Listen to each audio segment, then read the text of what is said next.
Slow down! You're driving way too fast. I'll slow down when we get there. Get where, Jazz? Why won't you tell me where we're going? You're starting to freak me out. You just have to trust me. You trust me, right, Taz? Jazz, you're my twin sister. Of course I trust you. It's just, lately, you've been acting so different.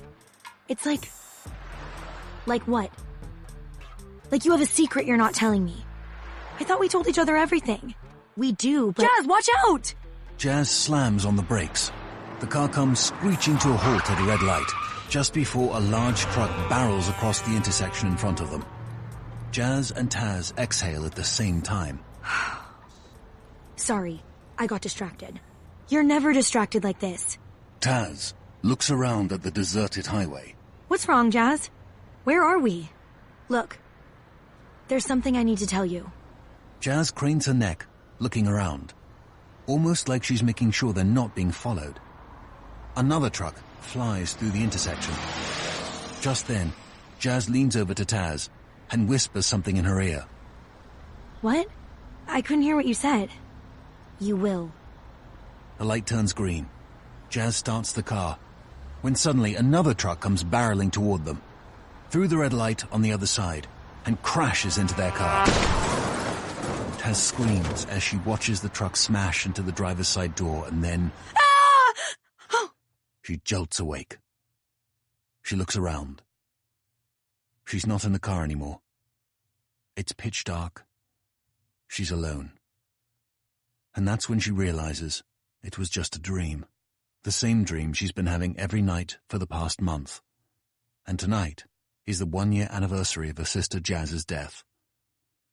Taz sighs and rolls over, reaching for her phone. But, instead of her nightstand, Taz only feels a cold, hard floor. She isn't in her bed. Where am I? Taz jumps to her feet. She finds her phone in her pocket. She turns on the flashlight and gasps.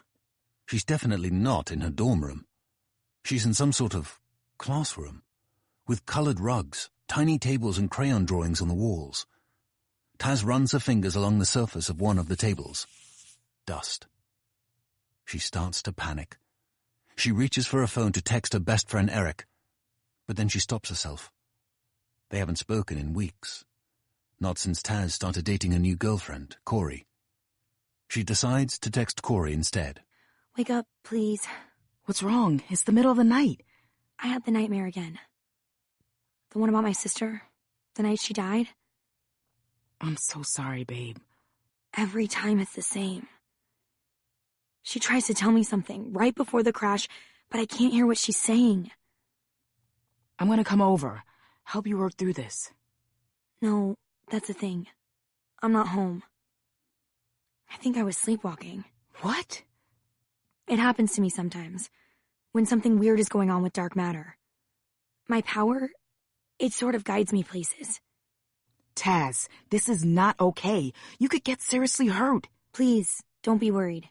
You're my girlfriend. It's my job to be worried. Where are you? I think I'm at some kind of school, but it looks abandoned. Like no one's been here for years. Well, you couldn't have gone too far. Do you see any clues, an address? Wait, I found something on the wall. Something strange. It's a drawing with stick figures. What's strange about that? At the bottom, it's signed. Tasneem and Jasleen Singh. WTF? Corey, I recognize this drawing. I've been here before. Jazz and I went to this preschool together. What preschool? Do you remember the name? I think it was called the Corvallis Institute. I remember our parents sending us here because we were gifted. Whatever that means. Corvallis Institute. That's the old building on the outskirts of campus. It's covered in vines. I don't understand. Why would you sleepwalk to a place you haven't been to in years? A place no one has been to in years. I don't know. I wonder if it's connected. Connected to what? I I didn't want to burden you with this, and I just sort of wanted to be alone today. It's the anniversary. The anniversary of what? My sister's death. Taz, you could have told me. I would have understood. I know what it's like to lose someone you love. I know you do. I just want to go home. Pretend that none of this ever happened. Pretend that Jazz is still here. I know. But whatever's going on, you need to contact Sam. Now. Something's happening, something big. You need to be prepared. Taz sighs audibly. Ugh, you're right. Taz starts to dial Sam at the lab, but before she can, her phone rings. Sam is calling her. How'd you know I was just about to call you? Mere coincidence. I am highly advanced, but certainly not psychic. Your GPS indicates you are not in your dorm. Are you watching me? Yes, but I assure you, it is for good reason. And what would that be? You are in danger, Tasneem. From who? Rex? From yourself. I don't understand. Tonight is the anniversary of an extremely traumatic event in your life, is it not? Taz sighs again, and a tear runs down her cheek. Yes, Sam.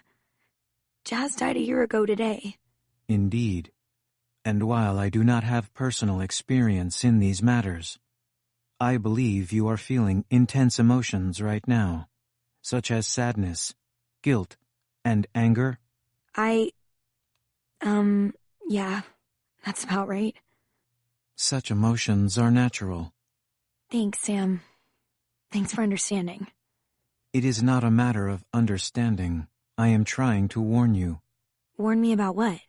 You, Tasneem, are different from normal humans. You have the touch, powers beyond what anyone has ever seen. And the pain you are feeling tonight is causing a dangerous surge. A surge? Yes, the trauma is enhancing your powers, which in turn affects the dark matter around you. You are drawing dark matter to you in great amounts. That must be why I was sleepwalking. Correct. But why did I end up here? At my old preschool? It is likely you were drawn to a place associated with a memory related to your trauma, and one you must revisit. What do you mean? I am in the process of uploading a new filter to your phone. This filter will allow you to access old memories based on your location. I'm not sure I want to dig around in my memories. You must try, Tasneem. Your life depends on it. What are you talking about? How am I in danger, Sam? This surge, if it continues, it could overload. Overload? Like a power surge? Precisely.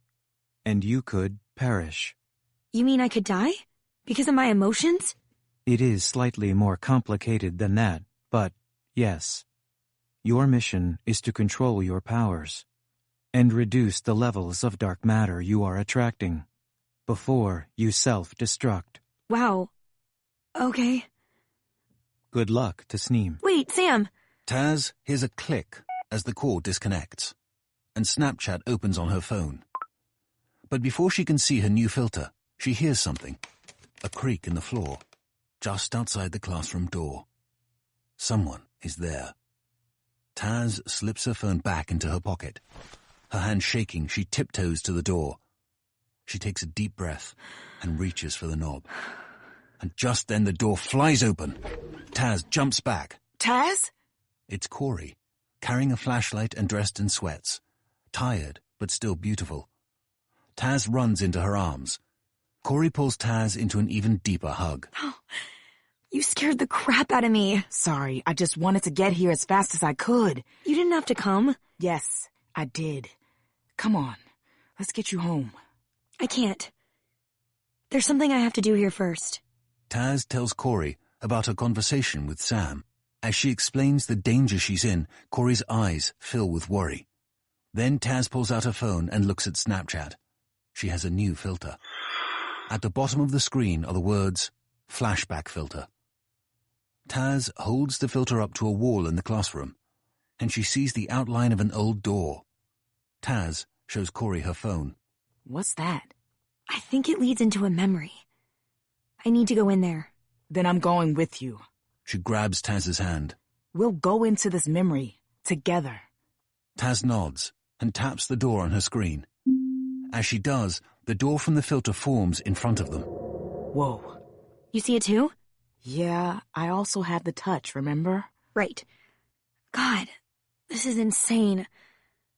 I don't know if I can do this. Of course you can. I'll be right here. Come on. Corey pulls Taz toward the memory door as it swings open. Together, they step over the threshold and into Taz's memory. Suddenly, everything changes around them. The dust and darkness lift to reveal a bright, spotless room. The cubbyholes are now stuffed with colorful backpacks. Toys litter the floor, and there is a table in the center of the room where two little girls are sitting quietly, playing with letter blocks. The teacher, a pretty young woman in glasses, is standing nearby watching and taking notes. Can they see us? I don't think so. I think we're just visitors here. Taz takes a few steps forward. Her eyes widen as she gets a closer look at the girls. Corey, that's me. And Jazz. We were so young. Wow, you really looked exactly alike. Yeah. Even our parents couldn't tell us apart. We were inseparable. We even had a secret language. Secret language? Yeah. Only we could understand it. How did it work? We'd replace words with their opposites. What do you mean? Like, if Taz wrote the word downstairs, I knew she really meant upstairs. Or nice really meant mean. We used it to hide things for each other in secret places. Talk about teachers, stuff like that. That's sort of genius. Taz smiles, thinking back on how Jazz came up with the language rules. The only other person who knew our secret language was Eric. He knew Jazz too? Yeah, we all grew up together. I wish I'd known her, Taz. I do too. She would have loved you. Really? Of course. You make me happy. Corey smiles. All right, let's get this over with. Taz and Corey explore the room. Taz watches her younger self stack blocks, while Corey spies on the teacher observing them. This is weird. What? Twin number 1 exhibits considerable abilities. Huh? The teacher just wrote that in her notepad. Taz, she's taking notes on you and Jazz. Taz turns away from the twins and takes a closer look at the woman and gasps as recognition dawns. Corey, I know her. That's Dr. Montgomery, the head of the PSI lab. She's the one who built the lab to research dark matter and created Sam. Holy... Sam told me Dr. Montgomery had watched me since I was a kid, but Jazz too? Twin number 1 experiences a surge in abilities when influenced by twin number 2. However, twin number 2 does not appear to possess the same powers. What does that mean? Powers. Must mean the touch, but... Wham! Corey and Taz whirl around. The girls' tall stack of blocks has fallen down. Little Taz and Jazz giggle, while Dr. Montgomery picks up stray blocks from the floor. Now, girls, I need you to focus. Can you do that for me? Taz and Jazz nod. Tasneem, you're a very special little girl. And Jasleen, you are too. You can help Tasneem be even more special. Did you know that? Little Jazz shakes her head. All you have to do is sit with Tasneem while she plays with the blocks. Can you do that? Little Jazz nods. Dr. Montgomery puts the letter blocks back on the table in front of Little Taz. Little Taz focuses on the blocks. The blocks slowly rise into the air and begin to swirl around. Taz moves closer and watches as the blocks form into words. I'm spelling something. You could already spell at that age? I don't think I was doing it consciously. I was using the touch. Taz reads the words aloud as they form in the air. Blocks are boring. Dr. Montgomery laughs, and then she beams at Little Taz. Wonderful, Tasneem. Well done. Taz is suddenly distracted by movement. Little Jazz is arranging and then rearranging the blocks on the table, with intention and focus. But Dr. Montgomery doesn't seem to notice. What's your sister spelling? Taz looks closer. It looks like A sequence of numbers. 3, 7, 4, 3. She's spelling numbers? Little Jazz looks up suddenly, directly into Taz's eyes. She smiles sadly, and then looks back down at the blocks. Oh my God. You saw that too? Yeah, those numbers. I think she's trying to tell us something. Just then, Taz swoons. She feels faint. She touches her head and kneels to the floor. Are you all right?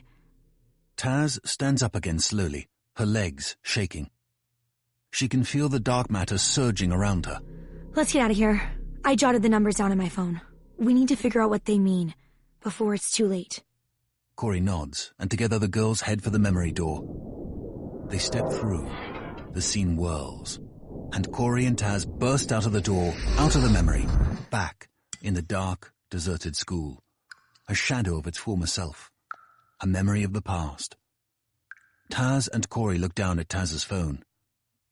I don't get it. Maybe it's some sort of code?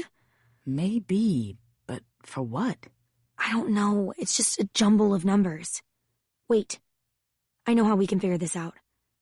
But you're not going to like it. Oh no. What is it? We have to find Eric. A few minutes later, Taz and Corey knock on a door. No answer. I told you this was a bad idea. No, it's not. It's the middle of the night. He's not gonna answer. You answered when I texted you. I'm your girlfriend. Well, Eric's my best friend, and he's always there for me when I need him. She pounds harder on the door. Then it swings open. A yawning Eric opens the door. Dressed only in boxers, he registers Taz and Corey and slams the door in their faces without a word. See? Told you. Bad idea. Then the door bursts back open again. Eric now has on a shirt and pants. I wasn't expecting company at 3 a.m. Cute boxers. Eric's eyes narrow at Corey as red flushes his cheeks. Guys, stop, please. Eric, we're here because I need you. You do? Yes. She shows him the number sequence on her phone. Do these numbers mean anything to you? Where are they from? A memory. Okay. Eric takes a phone and heads over to his computer. Taz and Corey wait awkwardly at the door. You can come in, I guess. Taz, you basically live here anyway. You do? I used to come over a lot. Before you, now I never see her. That's because you stopped answering her texts. Well, I was gonna text her today, because, it's been a year. You were? Of course. I know how hard it must be. Do you? Hey, Jazz was my friend too. Sure, she wasn't my twin sister, but I miss her. You didn't even know her. Guys, please. Eric, what do the numbers mean? Well, that's easy. They're coordinates. Eric types the numbers into Google, but nothing comes up. He looks closer at the number sequence. I wonder. He looks up at Taz. This memory, where you got these numbers, did it have anything to do with Jazz? Yeah. Eric types the numbers into Google again, but this time in the opposite order, and a location pops up on screen. How did you know? Your secret language. They are coordinates, but written backwards. Opposites. Where do they lead? Looks like they're for some building in Menlo Park. That's only like 10 minutes from here. Eric, can you drive us? Taz, seriously? I can drive. No, it's cool. I got this, Corey. You can go back to bed. No way. Look, I want both of you there with me, okay? Jazz is trying to tell me something. I need to find out what it is. To do that, I need both of you. My best friend, my girlfriend. I need you to support me, and I need you to get along. Can you do that? Corey and Eric look at each other, then back to Taz. Yeah. I'll try, Taz. For you. 15 minutes later, as they pull up to the location, Eric's eyes widen. Oh my God. What's wrong? Isn't it just some sort of office building? No, I've been here before. With Jazz. What? The semester before she died, Jazz asked me for a ride a few times. Out here. I just dropped her off. One time I waited in the parking lot until she was done. Did she say what she was doing? I think it was some sort of doctor's appointment. She seemed depressed. I figured it was a therapy session, so I didn't want to pry. Why didn't she ask me to take her? I don't think it was personal, Taz. You were busy with school. But maybe What? I should have asked her what was going on. She might have talked to me. If she had, she might still be alive. Eric, you can't blame yourself. You're the one who always reminds me that Jazz died in an accident. It wasn't your fault. It wasn't anyone's fault. But there is something Jazz is trying to tell us tonight. Now is our chance to listen. Eric nods. You're right. Eric parks the car, and together, Taz, Corey, and Eric walk up to the building. Taz peers through a window into the dimly lit lobby. It's the middle of the night, Taz. The building is locked. There must be a way in. I think that's called breaking and entering, which is pretty illegal. Eric, Taz's life is on the line. Are you really worried about getting in trouble? Yes. Well, I'm not. Corey picks up a large stone from the path leading to the building and hurls it through the window. An alarm begins to blare. Are you crazy? Come on, we need to get in before security comes. Corey heads into the building, sweeping aside broken glass. Taz follows quickly behind, grabbing Eric's hand and pulling him along. Eric accesses the security panel and shuts off the security alarm. Taz finds a directory. There's a list of doctors here. Eric, do you know who Jazz was coming here to see? No, like I said, I didn't want to ask. Taz runs a finger down dozens of names, and then stops. Her eyes fill with fear. Look at this. Floor 3. Dr. Lionel Rex. No way. What would your sister want with Dr. Rex? Whatever it is, she clearly wanted me to come here and find out. Let's go. Moments later, Taz, Corey, and Eric arrive on the 3rd floor. Elevator doors swing open, revealing a laboratory. Everything is covered in white sheets. Corey pulls off sheet after sheet, revealing state-of-the-art equipment, just like the devices at the PSI lab. In the middle of the room sits a large machine. What is this? Some kind of machine. Duh. Corey hurls a look at Eric. He sheepishly looks away. Why would Jazz come here? She didn't have the touch. What could Rex want with her? Taz opens Snapchat, and the flashback filter reappears on screen. Taz taps her phone, and Taz and Corey watch as a memory door forms in the room in front of them. What's going on? You can't see the door? No. I bet only those with the touch can see it. We're probably the only ones who can enter it. I'm sorry, Eric, but you'll have to stay behind. No way. You don't have a choice. Corey grabs Taz's hand. You ready for this? I think so. I have to be. Taz looks back at Eric, We'll be right back. I promise. and together, Corey and Taz step through the door. The room blurs. When Taz opens her eyes, she finds the same lab, the same equipment, but strapped to the strange machine is Jazz. A grown version of the little girl from before. But now, she looks totally different than Taz. Pink hair, piercings, tattoos, and she also looks scared. Because hunched over the machine pressing buttons is Dr. Rex. You're sure this will protect my sister? And help hide her identity? Her powers? You have my word, Miss Singh. Just relax. The machine will be ready in just a moment. Okay. But you know, these sessions, I always feel weak afterwards. Drained. That's quite normal. Nothing to worry about. I guess I just wish I understood how it all worked. Haven't I given you answers? You helped me understand my memories. Why Taz was always being watched. How I amplify her powers when we're near each other. But you haven't explained anything about this procedure. What is it doing? I told you, we are using your influence over your sister's powers to help mask them. This will keep her powers a secret and help her stay safe. As Rex continues to explain, Jazz turns her head and looks at Taz.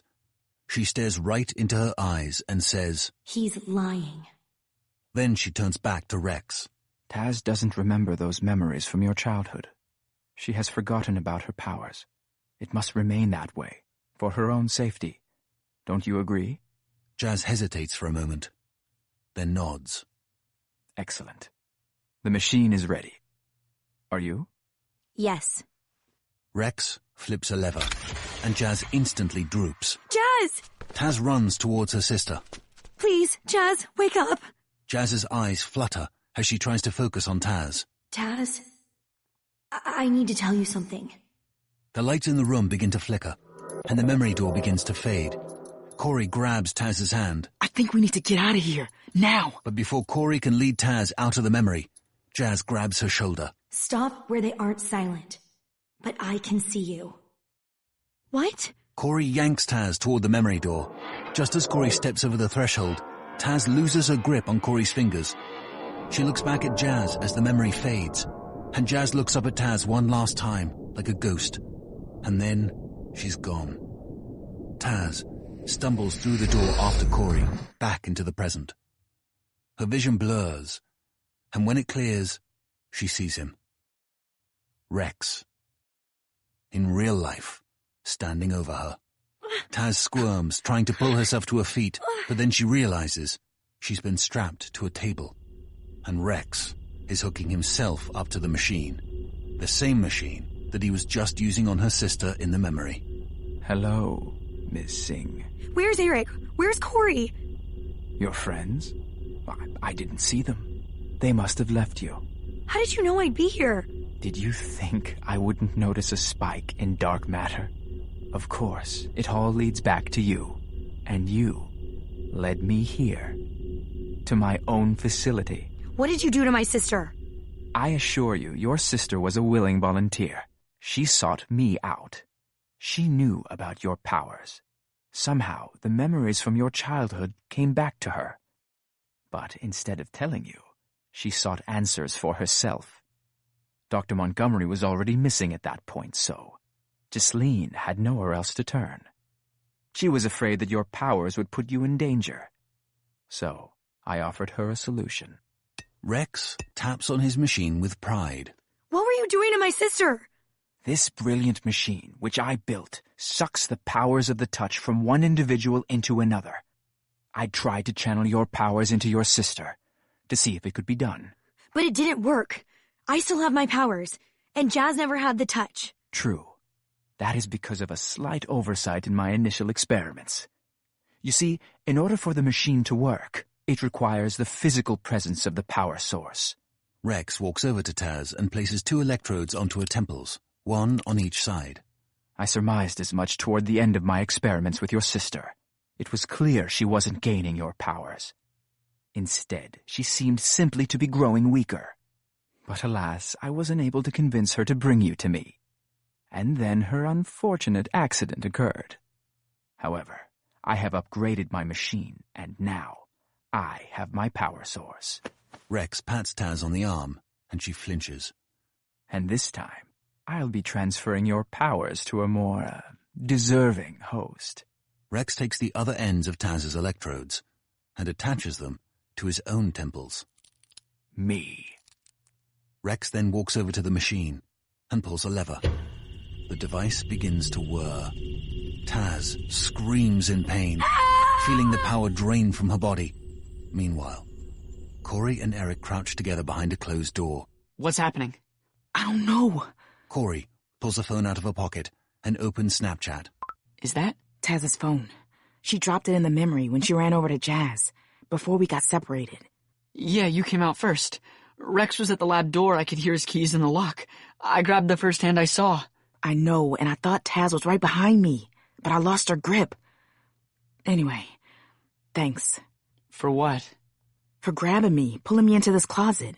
Sure, I wish I had grabbed Taz. Not instead of you, just... No, I know. Me too. Suddenly, a scream erupts from the other side of the closet door. Is that Taz? Why is she screaming? I don't know. Corey looks down at Taz's phone. On the screen, Taz's dark matter meter appears. Corey holds the phone up to a small peephole in the closet door and quickly snaps a picture. She shows it to Eric. Look at all that dark matter surrounding Taz. It seems to be sapping something out of her.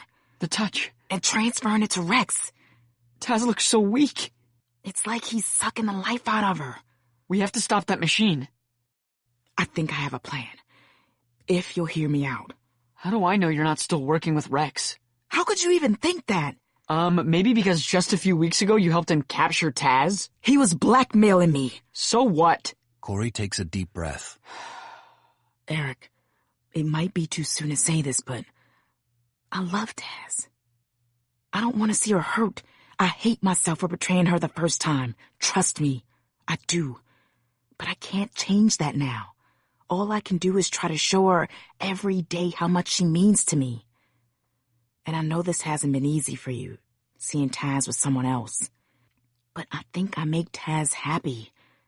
So you can hate me forever, but just know that I will never, ever hurt that girl again.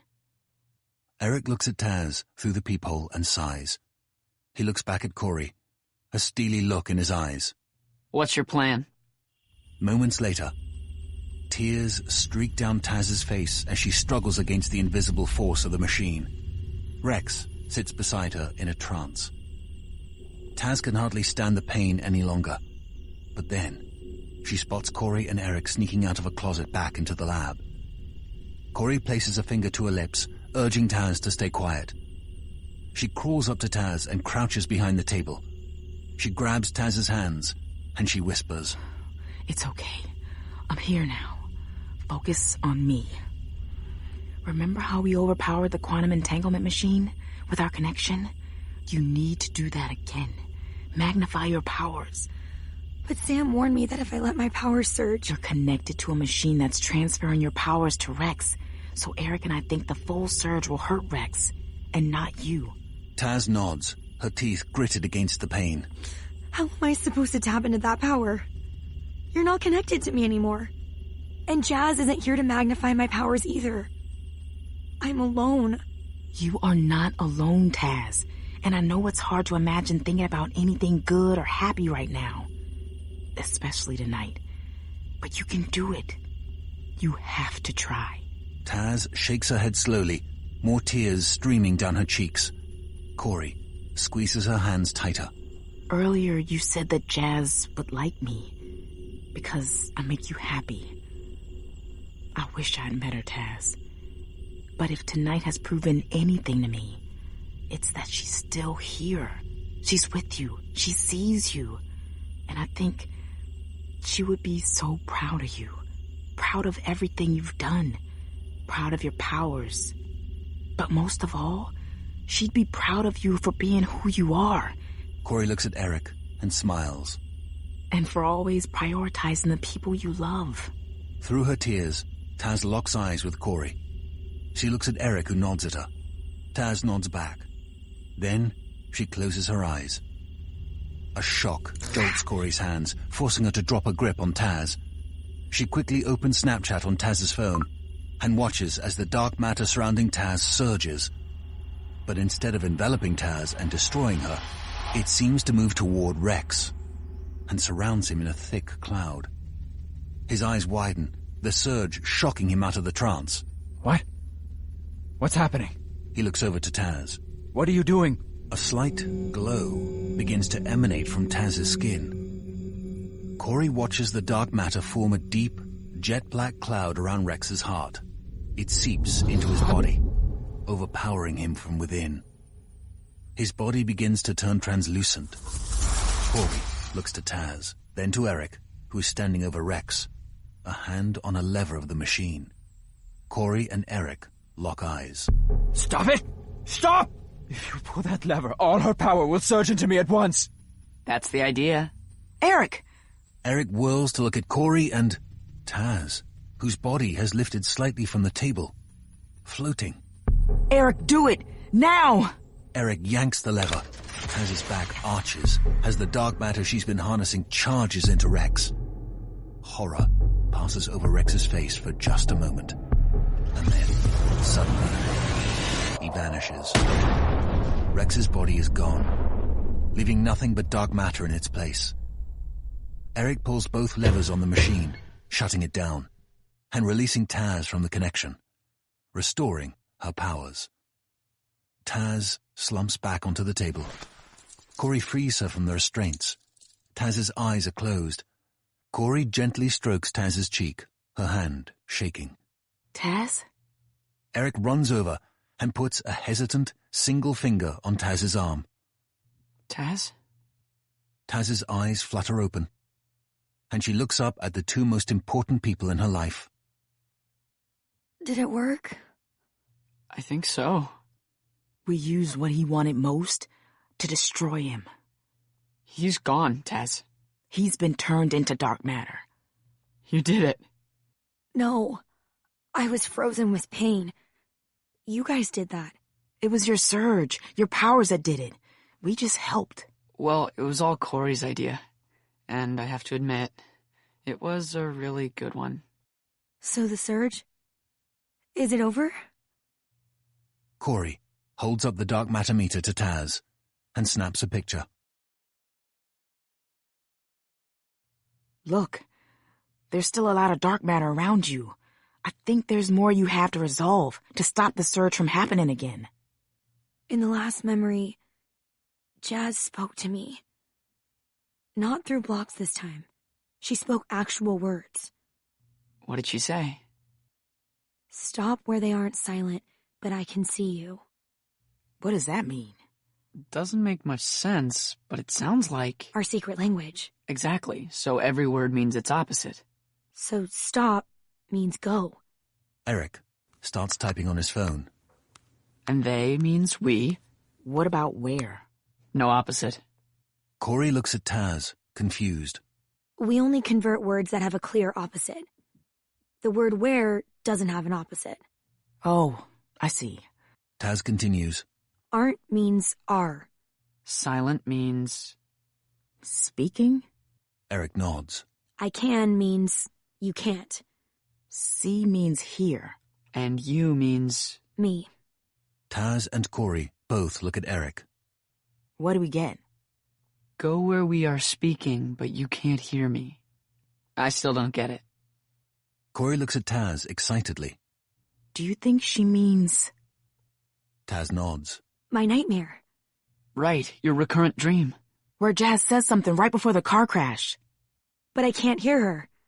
I think we need to go back to where Jazz died. A few hours later. Are you ready, Taz? I think I'm as ready as I'll ever be. We're right here if you need us. Both of us. Thanks, guys. Do you want me to come with you? Into the memory? Taz smiles at Corey, but shakes her head. I think I need to do this alone. Corey gives Taz's hand a squeeze as Taz steps out of Eric's car and into the intersection. The streets are empty in the early morning light.